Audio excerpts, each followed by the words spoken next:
ਇਮਰਾਨ ਖਾਨ ਉੱਤੇ ਜੁਮਲੇ ਕੱਸਣ ਤੇ ਤੰਜ਼ ਕਰਨ ਦੀ ਮਰੀਮ ਨਵਾਜ਼ ਨੇ ਵੈਸੇ ਅਖੀਰ ਨਹੀਂ ਕਰ ਦਿੱਤੀ। ਇਹ ਵੀਡੀਓ ਜ਼ਰਾ ਸੁਣੋ। वजीर आजम हुआ करता था जिसको उल्टी सीधी हरकतों पर जहाज से उतार दिया गया कि उतरो भाई जाओ। और दूसरा वजीर आजम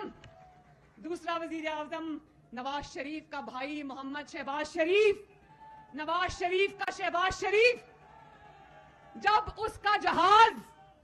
जब उसका जहाज सऊदी एयर स्पेस में एंटर हुआ तो उसको सऊदी जंगी जहाजों की सलामी दी गई। जी, ये वीडियो आपने सुनी। वैसे तो मरीम नवाज़ ने इमरान खान का नाम नहीं लिया, लेकिन इशारा तो इमरान खान की जानिब भी था।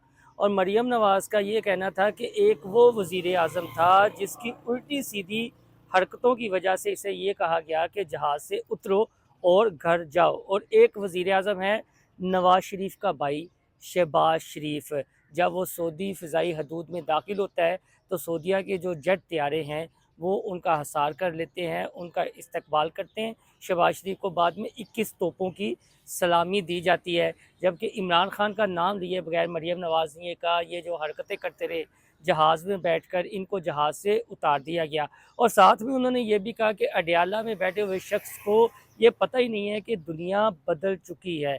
मरीम नवाज़ ऐसे अखीर करती जा रही हैं, इमरान खान का नाम भी नहीं लेती, किसी न किसी बहाने उन्हें तंज़ भी कर देती हैं, उन पर जुमले भी कस देती हैं। ताज़ा तरीन भी इमरान खान पर उन्होंने जुमले कसे हैं, उनको तंज़ की है। अब पता नहीं मरीम नवाज़ चाहती क्या है। इमरान खान तो जेल में है, अडियाला में है, तो मरीम नवाज़ बार बार अडियाला का भी जिक्र कर देती हैं। नवाज़ के माइंड में क्या चल रहा है इमरान खान को लेकर, ये किसी रोज़ खुद ही मरीम नवाज़ बताएंगी।